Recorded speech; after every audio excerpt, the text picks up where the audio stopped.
Oi pessoal, eu sou a Gil Camomila, fotógrafa, falo diretamente de Ouro Preto e hoje eu venho contar a história de uma mulher ouropretana, negra, periférica, pesquisadora, historiadora, mobilizadora cultural, palestrante, madrinha de bateria, mestra, brigadista voluntária da Defesa Civil, integrante do movimento negro e não acabou. Eu sou Sidneia Francisca dos Santos. Em Ouro Preto muita gente me conhece como Nega Cid de Oxum. Sou uma filha de Oxum Apará, que nos candomblés de nação Yorubá é essa mistura de Yansan com Oxum. No candomblé Angola a gente não tem essa mistura, na verdade. Eu sou uma filha de Matamba com umas características de Indandalunda. Demorou muito para eu conseguir me empoderar dessa definição, sabe? Morar em Ouro Preto foi sempre morar numa cidade onde o catolicismo é muito forte, né? A gente olha para o lado, cada morro tem uma igreja. Então eu passei por todos esses processos na minha infância. Ao mesmo tempo que minha mãe me levava num terreiro de Umbanda da Dona Maria de São Antônio Pedro para benzer, na casa de Dona Perpétua lá em Mariana para tirar os mal-olhados, olho gordo, eu ia na missa, eu fiz catecismo, eu fiz crisma, eu fui batizada na igreja católica. E esse encontro com as religiões de matrizes africanas, ele já foi se dar mesmo na minha fase de vida adulta. Mas essas memórias da infância sempre me permearam, porque eu sempre ouvia as histórias da minha mãe, do meu pai, contando dos seus pais, né, que são os meus avós, a minha tataravó também, minha bisavó e a minha tataravó, que a minha mãe conta muita história delas lá de Piranga. Então, a minha mãe sempre contou do meu avô que era congadeiro em Piranga, e que minha avó Natalina, meu avô João Vicente, e minha avó Natalina que ia com ele para as festas, que levavam os filhos. Eles tiveram 8 filhos, dos 13 que minha avó pariu, 8 ficaram vivos. E aí, eu cresci com essa coisa, né? Minha mãe, às vezes, muito tempo. Eu cresci no Veloso, né? Que para mim é esse lugar, que é esse meu refúgio, é o meu paraíso, é a minha comunidade, é onde eu me reconheço. E durante muito tempo, a gente que era do Veloso era sempre tratado com descaso. As pessoas se referiam a quem era do Veloso como pobre, favelado, sem cultura. E tudo que mais me incomodava era entender por que as pessoas nos tratavam desse jeito. E aí, minha casa é dentro de um mundel, vocês estão vendo, né? Esses na roupa cantavam a música. Eu falava, mãe, que música é essa? Isso é seu vô que cantava lá no Congado em Piranga. Tá. Em determinado momento, a partir de 2002, com a criação da Comissão Ouro Preto de Folclore, Ouro Preto passou a buscar esses grupos de congado, de folia de reis e trazer esses grupos para a cena de novo. E foi onde eu comecei a me reconhecer enquanto parte dessa história. Porque aí aqui no Veloso também o Toninho criou o congado de Nossa Senhora do Rosário e São Cristóvão. E aí aquele batuque, aquele toque de caixa, aquela coisa que eu já tinha visto em duas grandes festas. Cresci pela Lagoa Azul, pela Lagoa da Prata, cresci vasculhando a serra para catar macela, para fazer os travesseiros de macela para vender. E aí chegava as férias, né, num alívio, porque aí a gente podia ir para a serra com mais tempo. Porque durante o período de aula, tinha que chegar da escola correndo, fazer o dever para não perder a ida na lenha. Não era só minha avó, eram várias doninhas, aqui as vizinhas, Dona Benta, Dona Carmita, juntava todo mundo para ir para a serra, Dona Margarida, Dona Cotinha, para ir para a serra buscar lenha. Era um mundo de mulheres. Essa serra era esse ambiente feminino, do matriarcado mesmo, sabe? Conceição Evaristo falou recentemente disso, né? Do mundo sob a perspectiva do matriarcado e o matriarcado com o I de Ayabá. Essa serra é isso. Eram essas mulheres que dominavam essa serra. E é com elas que eu aprendi a catar a macela, identificar as plantas que podiam ser usadas para fazer um chá, a catar o alecrim para fazer vassoura. A minha avó Arlinda, mãe do meu pai, ela é para mim assim essa grande ancestral, mas é diferente da minha avó Natalina, que também é essa grande ancestral que me permeia, mas a minha avó Arlinda, eu tenho com ela essas memórias da lenha. Com a minha avó Natalina, eu tenho as memórias da lavadeira, porque a minha avó lavava roupa para os estudantes. Veio para cá.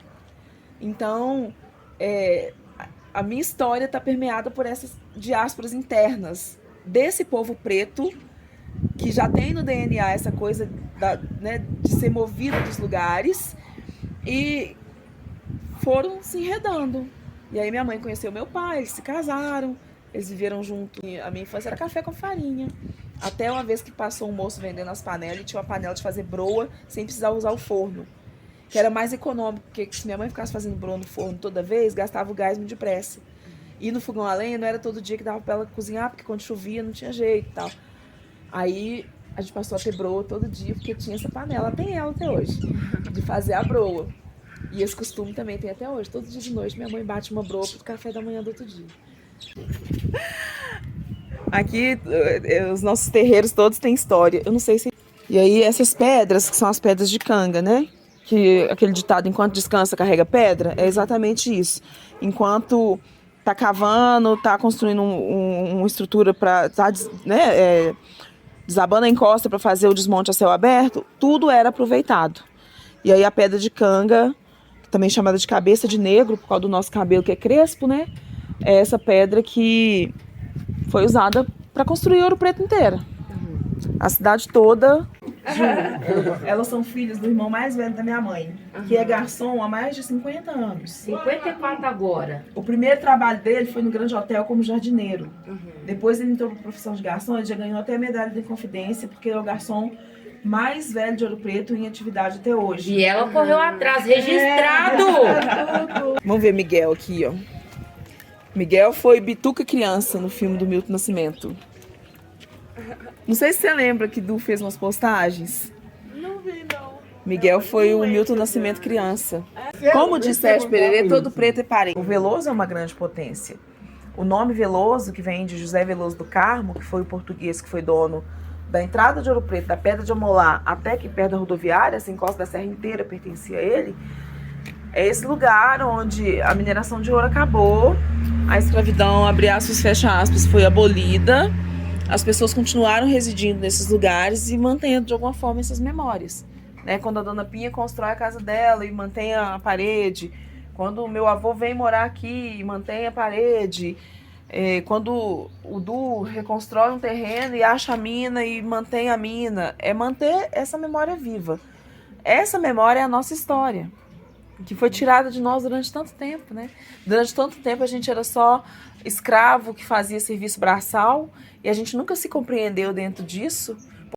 Ouro Preto não nasceu lá na praça, Ouro Preto nasceu aqui, sabe? Vamos celebrar agora 100 anos da passagem dos modernistas, né? Claro, tem muita coisa positiva nessa passagem dos modernistas, nessa questão de preservação, mas e quanta coisa eles não tiveram sensibilidade para ver e enxergar? Somos nós que eles não enxergaram, né? Eles enxergaram igrejas, museus, casarões, mas eles não enxergaram a gente. Então hoje a gente está aqui para falar que a gente existe. Vai falar de 100 anos dos modernistas? Vai, mas vai falar da gente que está aqui, mantendo isso tudo vivo. Porque também o dia que o morro não descer, não tem centro histórico. Né? É isso. É a potência preta que continua movimentando tudo. Seja aqui, seja em qualquer lugar que eles chamam de cidades históricas, que na verdade todo lugar tem história, né? Slogan precisa ser revisto também, mas porque que história é essa, né? Que cidade histórica é essa que invisibiliza sua população periférica? Né? E quanta riqueza tem numa caminhada que eu começo aqui no Alto do Veloso e chego lá no São Sebastião, ou chego lá no Taquaral, ou chego lá em Passagem, ou chego lá no Gogô. Os caminhos estão todos aí. Ou foram indígenas, ou foram africanos que abriram, e eles estão mantidos aí. E essa elite que nunca subiu a serra não conhece a riqueza que está lá em cima. E a riqueza que está lá em cima é a riqueza que foi construída pelos nossos. É ela que conta a nossa história. São farilhos, são aquedutos, são minas, são galerias. É o cascalho enrolado, mexido. É um veio de água desviado, porque a gravidade vai fazer mais efeito aqui do que lá. É muita engenharia, muita sabedoria. É saber catar Marcelo que vai fazer essa travessia. Eu estou aqui, o que há? Foram me chamar. Eu estou aqui, o que há? Eu vim de lá.